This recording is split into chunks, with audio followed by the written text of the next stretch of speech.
Hello, class 7 students, welcoming you all back to your chapter that is your geographical diversity of India.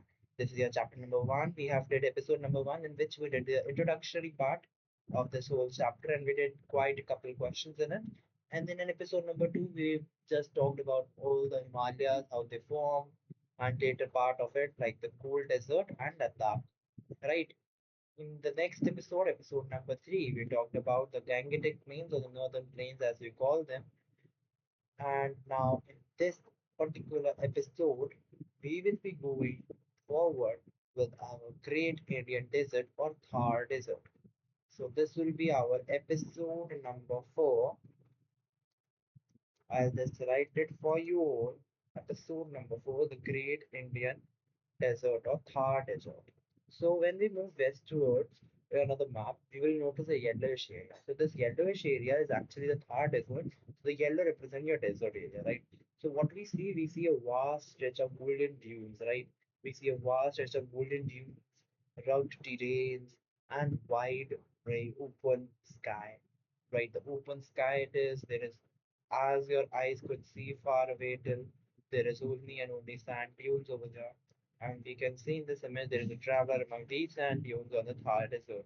There is nowhere something which could be seen through our human eye could see, but only sand dunes you could see, right? Question there is, what is the shape of a sand dune? While mountains are made of rock and their shape is fixed, why do you think sand dunes also have a similar shape, even though they are made of sand?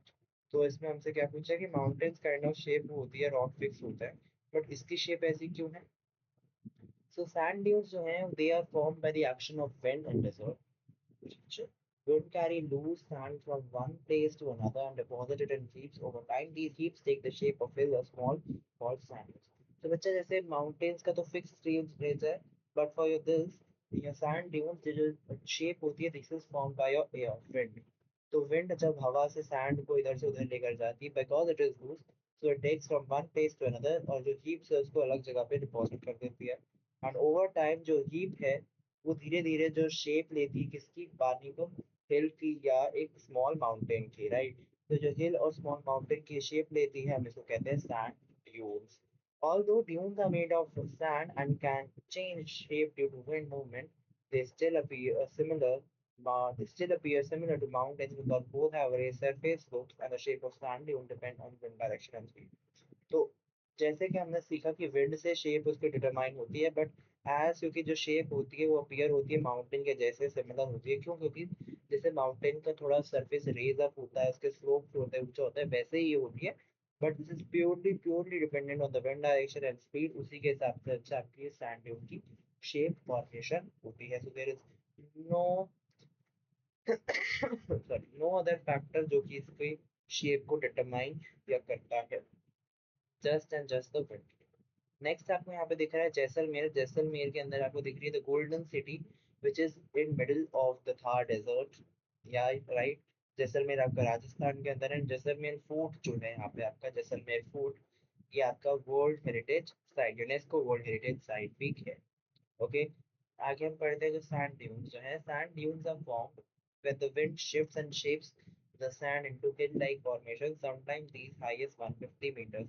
तो जो sand dunes हैं ये purely as मैंने बताया हवा से बनते हैं हवा शिफ्ट जैसे होती है वैसे इसकी शेप शिफ्ट होती है इधर से उधर होते हैं और इसकी शेप भी हिल लाइक होती है क्यों क्योंकि ये भी थोड़े ऐसे स्लोप की टाइप बनाते हैं तो ऐसे थोड़े रेस सरफेस थोड़ी नीचे नीचे ऐसे बनते हैं राइट कभी कभार जो इनकी जो ये है मिट्टी जो है सैंड जो है कभी कभार इतनी राइज हो जाती है अप टू 150 मीटर तक the Thar is vast arid region यानी कि बहुत ही एरिड रीजन है दूर दूर तक most of it lies with in India spanning the states of Rajasthan Gujarat Punjab Haryana ज्यादातर जो ये एरिया है ये इंडिया के अंदर आता है जैसे कि जिसमें एरिया जो स्टेट्स है इसको कवर करता हुआ राजस्थान गुजरात हरियाणा राजस्थान सॉरी राजस्थान गुजरात पंजाब हरियाणा ऐसे ऐसे regions हैं the desert act as a natural barrier due to harsh conditions that deter human and animal movement, including very high daytime temperature and cold night, as well as lack of access of water.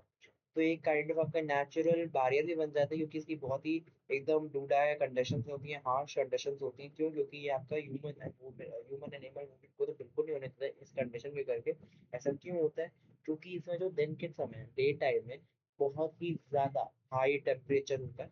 And if we talk about the colder nights, अभी तो as I said cold nights, क्योंकि night में इसका temperature बहुत ही ज्यादा drop कर जाता है as compared to the day time, right. As well as इसमें हमको पानी का भी ज्यादा ज्यादा एक्सेस नहीं मिल पाता है, right. So that is why we have all this. We have lack of access of water, right? People living in the Thar have adapted their way of life to the place and what it offers. Food habits, clothing, and lifestyle are suited to these hard conditions. So जो people हैं यहाँ पे, जो लोग हैं, इन्होंने इसी की जगह ऐसे ही अपनी जिंदगी को अडेप्ट कर लिया है, एनी फूड हैबिट्स के साथ, क्लोथिंग के साथ, लाइफस्टाइल के साथ, जो कि इस हार्ड कंडीशन में सूटेबल हो, है ना। फूड हैबिट्स वो होंगी जो इनको अच्छे से डिहाइड्रेटेड ना करें, मतलब they keep them hydrated. Clothing ऐसी जिसमें गर्मी ज्यादा ना लगे, लाइफस्टाइल वैसा जिसमें कम हो। यहाँ पे आपको दिख रहा होगा camel window, right. Camel vendor यहाँ पे आपको दिख रहा होगा, right. So camel vendor is at Pushkar Mela. Pushkar Mela is the edge of the Thar desert, यानी कि एज मींस एकदम कॉर्नर पे, एज मींस एकदम कॉर्नर पे दिस इज, राइट। नेक्स्ट अगर मैं बात करूँ तो यहाँ पे आपको टू इमेजेस दिख रही हैं, which is first is the left is women fetching water from the source far away from home. तो जो सोर्स है आपका, यहाँ पे जो सोर्स है पानी का, वो आप लोगों के घर से बहुत ही दूर होता था। यानी कि जो आपका घर है ना बाबू, इधर इतना इतना ऐसे ऐसे ऐसे ऐसे, the map you can see, इतना चल चल के वो अपने ही घर में आना पड़ता था।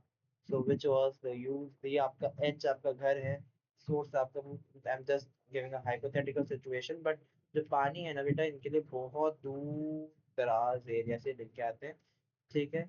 इसी के लिए इनके पानी का बहुत कमी होती है, स्कैर्सिटी होती है, क्योंकि पानी इनको हर जगह नहीं मिल पाता। अगर आप और भी देखेंगे तो यहाँ पे इस इमेज में यहाँ पे आपको रेन वाटर हार्वेस्टिंग स्ट्रक्चर दिख रहा है हैमलेट में। तो this is for what, this is for rain water harvesting. जो भी बारिश का पानी आ रहा है उसको ये लोग बचाते हैं, उससे अपना ये हार्वेस्टिंग करते हैं, अपने यूज में लाते हैं, बिकॉज यहाँ पे पानी की बहुत कमी है। तो जितना पानी मिलता है उसमें ही they try to live their life very good.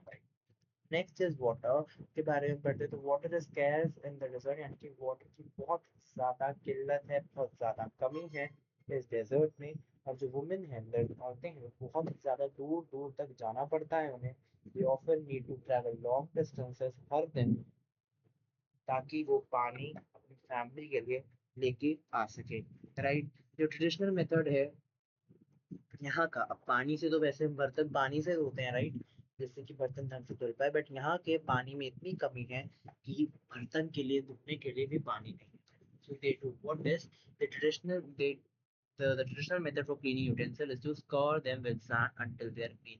यानी कि उनको सैंड से, मिट्टी से घिसा जाता है जब तक वो साफ ना हो जाए। तो उनको यहाँ पे पानी से नहीं धोते हैं, मिट्टी से बर्तन को धोया जाता है, साफ किया जाता है।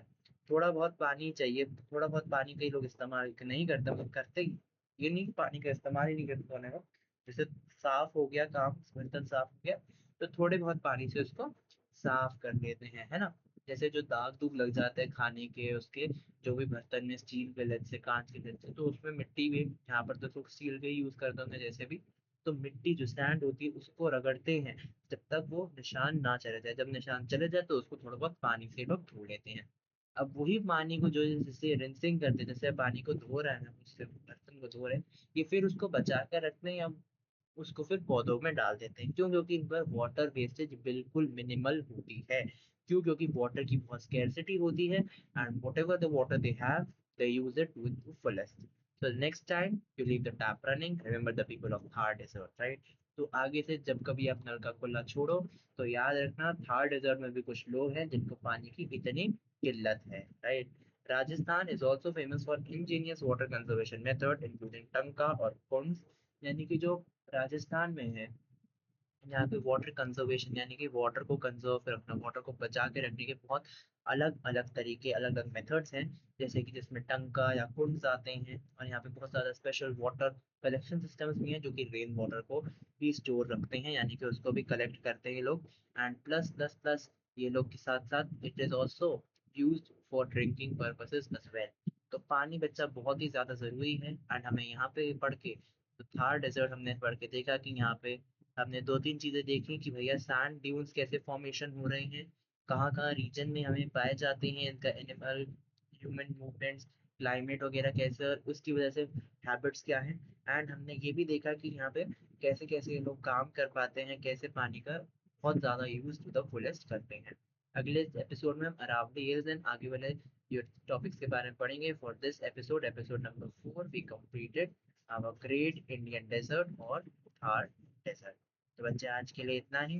टिल टिल देन, अगले बारी जब हम मिलेंगे तब तक के लिए bye bye, and will meet you very soon with the next episode number 5। So till that I tell you all good, मैं आप सबको गुड बाय कहता हूँ। So bye bye and thank you all.